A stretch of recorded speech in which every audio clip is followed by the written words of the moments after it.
Akkam jirtu hordoftoota chaanaalii baruuftu mata dureen irra waliin ilaalu standards kan jedhu kanadha. Egaa xumura viidiyoo kanaatti na waliin tura. Egaa standards gaafa jennu waaltina isa jennudha jechuudha. Waa'ee waaltinaa kutaa gadi keessatti barattanii dhuftaniitu. Ishii kana at jedha. At the end of this section you should be able to jedha. Erga mata duree kana xumurtanii booda standards kan jettu kana erga barattanii xumurtanii booda waan isin baruu qabdan, ibsuu danda'uu qabdan, hubachuu qabdan asirratti isinii tarreesseetii jira. Innis maanni appreciate the measure used in their local environment and comment on their practice. List standard units of measure and their relationship with unit in their surrounding. Isaan kana ibsuu danda'uu qabdu, hubachuu danda'uu qabdu jechuudha. In the previous section you have learned different type of scale. Egaa mata duree darbe keessatti jechuudha waa'ee gosoota iskeelii barattaniitu. However, in physics we focus more on ratio scale with defined standard unity. Egaa kan irratti xiyyeeffannu maani ratio scale irrattidha jechuudha. Sarratti xiyyeeffachuudhaan kan nuti ilaallu jechuudha. The law of physics are expressed in the term of basic quantity that require clear definition. Egaa fiiziksii keessatti quantity hedduu jiru, basicii warreen ta'anis jiru, drive warreen ta'anis jiru. Isaan kun drive warreen ta'anis jechuudha. Eessarraatti kan isaan dhufan jechuudha. Basicii irraatti kan isaan dhufan jechuudha. Basicii warreen ta'an, warreen bu'uura ta'an irraa kan dhufan jechuudha. Fakkeenyaaf yoo ilaallu in physics the 7 basic quantity. Basicii warreen ta'an torbatu jiru. Qaamolee safartamoo bu'uura meeqa jiru? Torbatu jiru. Innis maani length, mass, time, temperature, current, amount of substance and luminous intensity. Maani qaamolee safartamoo bu'uura. Lengthiin L bakka bu'a, massiin M bakka bu'a, timein T bakka bu'a, temperature capital T bakka bu'a. Currentin capital I bakka bu'a, amount of substance N bakka bu'a. Luminous intensity innimmoo IV yeroo tokko yeroo I bakka bu'u ni jira jechuudha. All other quantity in physics can be derived from these 7 basic or fundamental physical quantities. Egaa warreen kan biroo jechuudha. Torban kanaan ala jechuudha. Warreen torban kanaan ala asirratti tarreessineen ala warreen jiran immoo maala isaanuma kanarraa warreen torban kanarraa kan drive ta'anidha jechuudha. Malee gara biraarraa miti. Fakkeenya fudhattan force fudhattan asuma keessaati kan inni drive ta'e jechuudha. Kan inni dhufe. Speed fudhattan asuma keessaati. Torban kanuma keessaa jechuudha. Velocity fudhattan inni illee akkasuma acceleration, forcing, powering isaan kun work yoo fudhattan maal jechuudha. Warreen torban kana keessaati kan isaan fudhataman jechuudha. Kan isaan drive ta'an. Fakkeenyaaf speed fudhattan jechuudha. Fageenya adeemamerra yeroo itti fudhate miti speediin jechuudha. Speediin kana jechuun saffisa jechuudha. Saffisni fageenya adeemamerra yeroo itti fudhatedha. Asirratti saffisadha kuni. Saffisa yoo ta'e kun immoo fageenya adeemamedha. Kun immoo sa'aatiitti fudhatedha. Kanaafuu fageenya adeemamee fi fageenyi kun maani lengziidha. Lengziin immoo maal? Basic quantityidha. Taamiin maani? Innis illee basic quantityidha. Kanaafuu speediin eessarraa dhufe jechuudha. Basic quantity irraati kan inni dhufe jechuudha. Saffisni basic quantity irraati kan inni dhufe jechuudha. Ifadha jedhee yaada. Forces fudhachuu dandeessu. Hedduu isaa fudhachuu dandeessu. Isaan torban kanarraati kan inni drive ta'e kan inni dhufe jechuudha. Table 2.1 yoo ilaalu measure of mass at a different place. Egaa yeroo hanga wanta tokko safartan bakka garagaraatti jechuudha. Asirratti name of student place measured value. Barattoonni kun ni jiru. Student A, student B, student C, student D, student E, student F. Bakka isaan safaramu location A, location B, location C, location D, location E, location F. Kan isaan argatan immoo 1.6, 1.6 unit, 2.1 unit, 2.5 unit, 3 unit, 1.1 unit, 3.5 unit kana argatan jechuudha. Asirratti maani dogongorri isaa maal kan jedhu ilaalla jechuudha asirratti. If your teacher ordered you to report the result of measurement to someone who wishes to reproduce this measurement, standard must be defined, whatever chosen as a standard.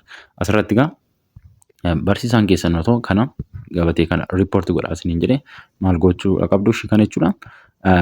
Define gochuu qabdu standard isaa jechuudha. Yookiin kilogiraamaan yookiin giraamaa yookiin tooniidhaan maal gochuu qabdu unit isa jedhu kan define gochuu qabdu jechuudha. Unit gaafa jedhu maal akka ta'e hin beekamu. Giraamaadha moo kilogiraamadha moo tooniidha moo kan jedhu wanti lafa taa'eeru hin jiru, wanti barreeffameeru hin jiru. Kanaafuu barreessuudha qabdu standard isaa. Yookiin toonii yookiin kilogiraamii ta'uu danda'a, miiligiraamii ta'uu danda'a. Kanaafuu barreessuudha qabdu jechuudha. It must be readily accessible and possess some properties that can be measured reliably. Reliably isa amantummaa isaa dabaluuf jechuudha. Amantummaa akka qabaatuuf maani standardiidhaan taa'uudha qaba jechuudha. Unit inni jedhu kun standardiidhaan taa'uu qaba. Kilogiraamii ta'uu danda'a. Yookiin miiligiraamii yookiin akkasuma immoo toonis ta'uu danda'a jechuudha. Measurement taken by different people in different place must yield be same result. Egaa yeroo measure gootan jechuudha. Yeroo measure godhan maal ta'uudha qaba? Asirratti kun jechuudha. Tokko ta'uudha qaba. Bakka garaagaraa haa ta'u iyyuu malee barataan aanis, baanis, caanis, daanis, eenis, faanis jechuudha. Bakka garaagaraatti measure haa godhan iyyuu malee isa isaan argatan sun result isaanii bu'aan isaan argatan sun value isaan argatan sun maal ta'uu qaba? The same ta'uudha qaba jechuudha. The same ta'uu qaba. Asirratti garaagaradha jechuudha. Kanaafuu tokko ta'uudha qaba jechuudha. Lack of standard in measurement has many negative consequences. Egaa lack of standard in qabu taana maani negative consequence baay'ee qaba jechuudha. Inni keessatti jechuudha. Safara keessatti negative consequence qaba. In Ethiopia, for instance, people used their palm to measure things like cotton, footstep to measure the length of a plot of land. The one with the bigger palm collects much cotton than the one with a smaller palm. This using palm or footstep as measuring device has no standard. It creates inaccuracy on measured value and bias among people. Maal jechuudha karaa aadaa kan ta'e naannoo keessanitti ni safarama jechuudha. Tarkaanfiidhaan ta'uu danda'a, taakkuudhaan ta'uu danda'a. Yeroo kanaan safaramu tokko miti kan inni dhufu jechuudha. Kan namni tokko safaree fi kan namni biraa safar garaagara ta'a. Kanatti safartee fi kan namni biraa safare garaagara. Maaliif garaagara waan ta'eef jechuudha. Tokko hojjaa nama tokko dheeraadha. Yeroo tarkaanfatutti baay'ee kan tarkaanfatuudhaan tokko immoo gabaabaadha. Yeroo tarkaanfatu gabaabaadha. Kun wal gata jechuudha. Kuni standardii hin qabu jechuudha. Kanaafuu amantummaan isaa gadi bu'aadha jechuudha. Gadi bu'aadha. Kan namni tokko safaree fi kan namni biraa safare akkasumallee garaagara ta'a jechuudha. Bakka garaagaraattis yoo safaran garaagara ta'a. Kana rakkoon isaa jechuudha. In 2019, an international community reserved a set of standard for language, mass, time, and other basic quantity. The system established is an adaptation of the matrix system and is called the SI system of unity. Manni standard unity lengziidhaaf maasiidhaaf taayimiidhaaf akkasumallee kanneen biroo bu'uura warreen ta'an jechuudha. Quantity bu'uura basic quantity warreen ta'an qaamolee safartamoo bu'uura warreen ta'aniif irratti walii galaniiru jechuudha. International community bara 2019 jechuudha. Innis maal jedhama? Inni irratti isaan walii galan kun SI system of unit jedhama jechuudha. SI system of unit kan irratti walii galame jechuudha. See figure 2.2 or click here for further reading. Asirratti figure 2.2 the SI system after the 2019 redefinition.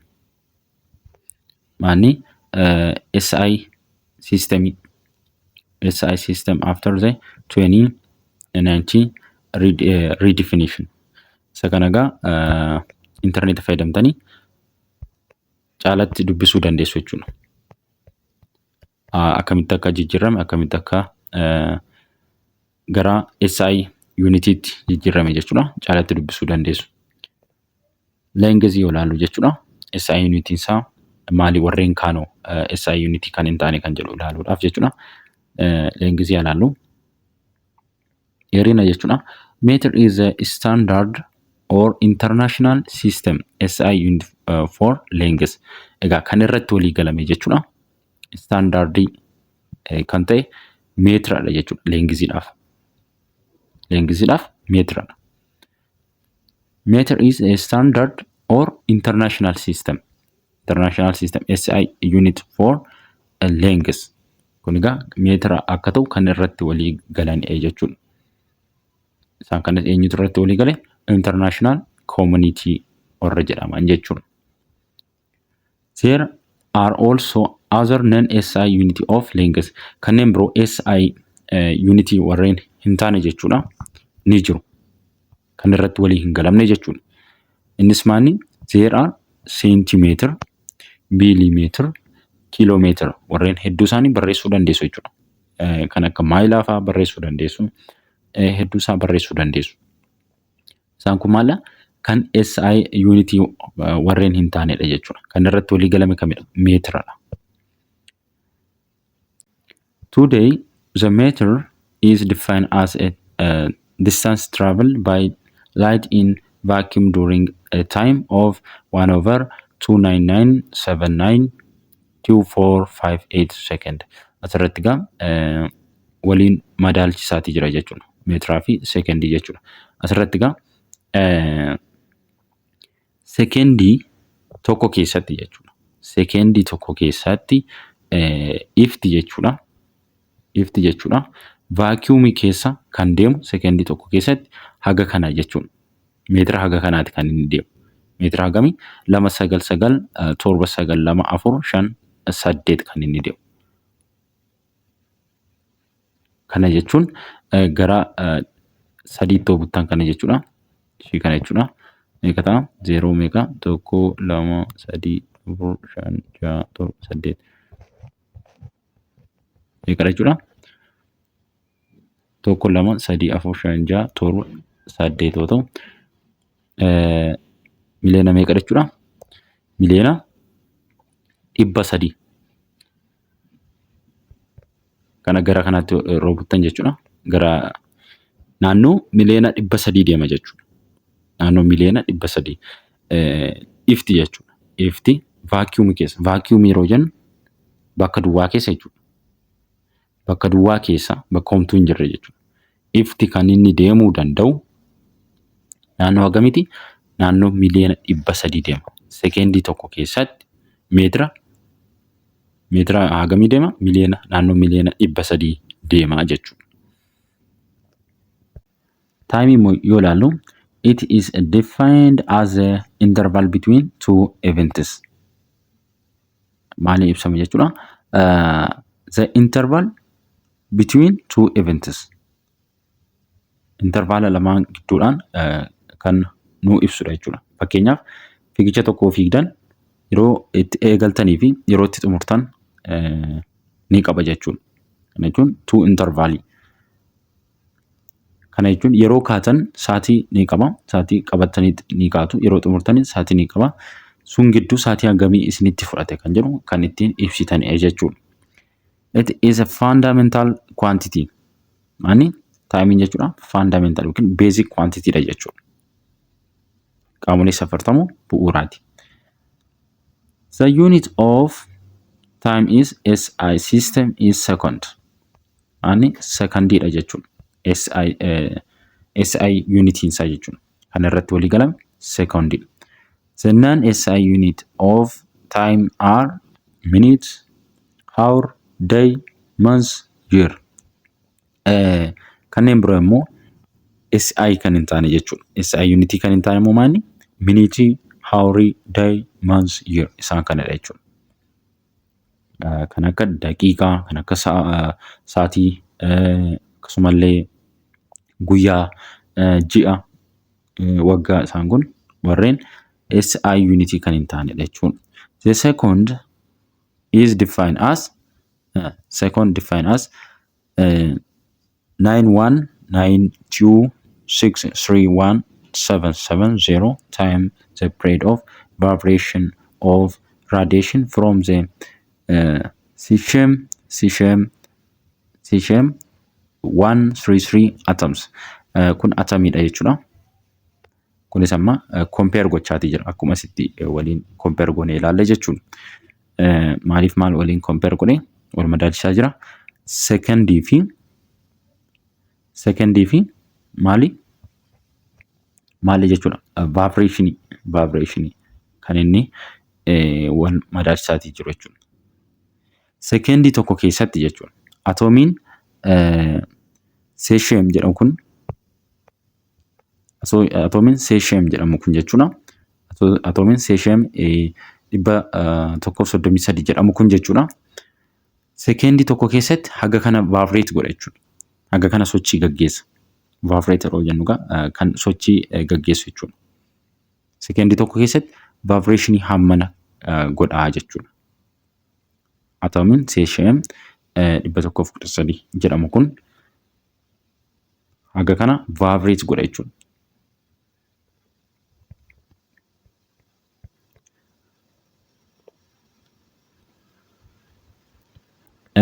Mass immoo ilaalu the kilogram is the standard or international system unit of mass. Kan kilogram mass immoo maanni hangaa immoo jechuudha kilogiramadha jechuudha. SI unitiin isaa jechuudha. International system kan irratti walii galame. The non-SI unit of mass are gram, milligram, ton. Isaan kun immoo warreen SI unitii hin taanedha jechuudha. Kan irratti waliin galamnedha. Isaan kun immoo gram, milligram, ton isaan kun kan irratti waliin galamnedha. The kilogram is defined by taking the fixed numerical value of the Planck constant h equal to 6.6 to 60701 5 times 10 to the power of negative 34 when expressed in the unit of joules, which is equal to kilogram meter square per second, where the meter and constant are defined in terms of speed of light in vacuum and frequency of the cesium 133 atoms. 1 kilogram equal to 1.4755 to 14 times 10 to the power of 14 Planck's constant change of frequency per speed of light square. Maanni asirratti kilograama maaliin ibsina jechuudha. Tokko Planck's constantii kan biroo isaan kanatti fayyadamuudhaan jechuudha. Planck's constantii kan biroo maanni speed of light in vacuum akkasumallee frequency of the cesium atom cesium 133 atom isaan kanatti fayyadamuudhaan kilograama ibsuu dandeenya jechuudha. Maal maalitti fayyadamuudhaan? Planck's constant, speed of light in vacuum, and the frequency of the cesium 133 atoms kan jedhu kanaan fayyadamnee ibsuu dandeenya jechuudha. Waa'ee Planck's constantii kutaa gara oliitti gadi fageenyaan kan barattan ta'a jechuudha. Akkasumallee waa'ee speed of light in vacuum akkasumallee frequency waa'ee frequencies kan barattan ta'a jechuudha. Ammaaf kan isin qabattan gaa maali kan isin qabattani? Tokko kiloogiraamiin kan faana wal qixa ta'uusaa jechuudha. Tokko kiloogiraamiin 1.4755 to 14 times 10 to the power of 14 Planck constant change of frequency per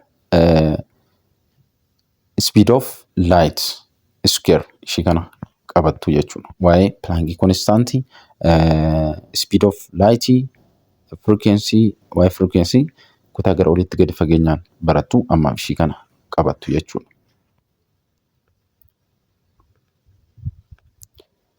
Ittaan sudhaan osoo gara activity kana ilaaliin ol deebineet activity osoo ilaaliin bira dabarreetu ni jira. Isa laalla. Activity 2.3 yoo ilaalu 6 grade 9 students in different parts of Ethiopia are given the same object and measure its mass in the same unit. Show in table 2.1 discuss whether the measurement has a standard or not regardless of personal error. Asirratti egaa barattoota kutaa 9 jahatu jiru. Akkuma asirratti argitan jechuudha. Objektii isaan madaala hangaatiin madaalan jechuudha. Tokkumadha. Asirratti bakka garagaraatti kan isaan measure godhanii kan isaan madaala hangaatiin madaalan jechuudha. Akkuma argitan gaa asirratti value isaan argatan gatii isaan argatan garagara jechuudha. Akkasumallee unity ittiin isaan ka'an unit jedhanii ka'aniiti jiru. Unitiin isaan beekamu kun dogongorri isaa maanasitti unitiin kun kiloogiraamadha moo giraamidha moo tooniidha moo kan jedhu kaawwameetiin jiru. Inni lammaffaa immoo maanni kan isaan madaalan tokkumadha. Objektii tokkumadha. Gatii isaan argatan garagara akkuma argitan. Maallaa tokko ta'uu qaba jechuudha. Kanaafuu dogoggora isaan bira jira jechuudha. Dogoggora isaan bira jira. Dogoggora ni qabu jechuudha. Inni taan immoo exercise 2.3 dha. What are SI unit of length, mass and time? Maanni SI unitiin kan lengthii meetiradha. Meetiradha. Kan maasiyoo kiloogiraamadha.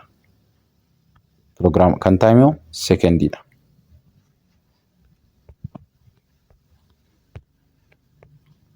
Itti aansuudhaan activity 2.4 yoo ilaallu maal jedha? Discuss the need for standard of measurement. Gaaffii lammaffaan identify problems of non-standard measurement practice in your locality and the country at large jedha. Gaaffii tokkoffaadhaaf gaaffii lammaffaadhaaf deebisaa kun asirratti ni kaa'eera. Kana barreeffachuu dandeessu. Inni taan immoo key conceptidha. Standard units are conventional units which are used to measure physical quantity scientifically. Standard unit inga physical quantity jechuudha kan ittiin measure goonu. Qaamolee physicalaa kan ittiin safarrudha jechuudha. Standard unitiin. Meter. A distance traveled by light in vacuum during a time of 1/299792458 second. Maanni jechuudha. Meetira kanaan ibsuu dandeenya jechuudha. Kana jechuun laayitiin jechuudha. Ifti vaakiyuumii keessa sekendii tokko keessatti meetira haga kanaa deemaa jechuudha. Ifti vaakiyuum yeroo jennu wanta duwwaa ta'e jechuudha. Bakka duwwaa keessa jechuudha. Ifti sekendii tokko keessatti meetira hagamii deema? Meetira 2 9 9 7 9 2 4 5 8 kan inni deemu. Kana jechuun naannoo miliyoona 300tti siqa. Kana gara 3 kana 00 gootan maal ta'a? Ishiin kun 9 jettee miti gara 3 buttan naannoo miliyoona 300tti siqa jechuudha.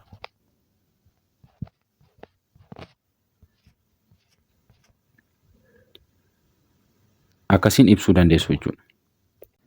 Kilogram. 1 kilogram is 1.4755 to 14 times 10 to the power of 14 Planck's constant change of frequency per speed of light square. Ishee kana qabadha. 1 kilogram jechuun kana faana wal qixa ta'uu ishee jechuudha. Second immoo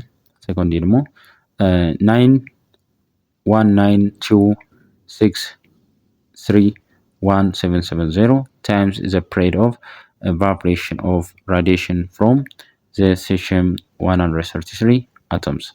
Egaa secondii tokko keessatti jechuudha. Cesium atomiin kun vibrate kan inni godhu haga kanadha jechuudha. Haga kana kan inni vibrate godhu. Egaa viidiyoo taanuun scientific notation kan jedhu walitti deemna. Haga amma ilaalle keessatti bakka gaaffii isinitti ta'e komentii jalatti naa barreessuu hin dagatinaa. Nagaa naa turaa.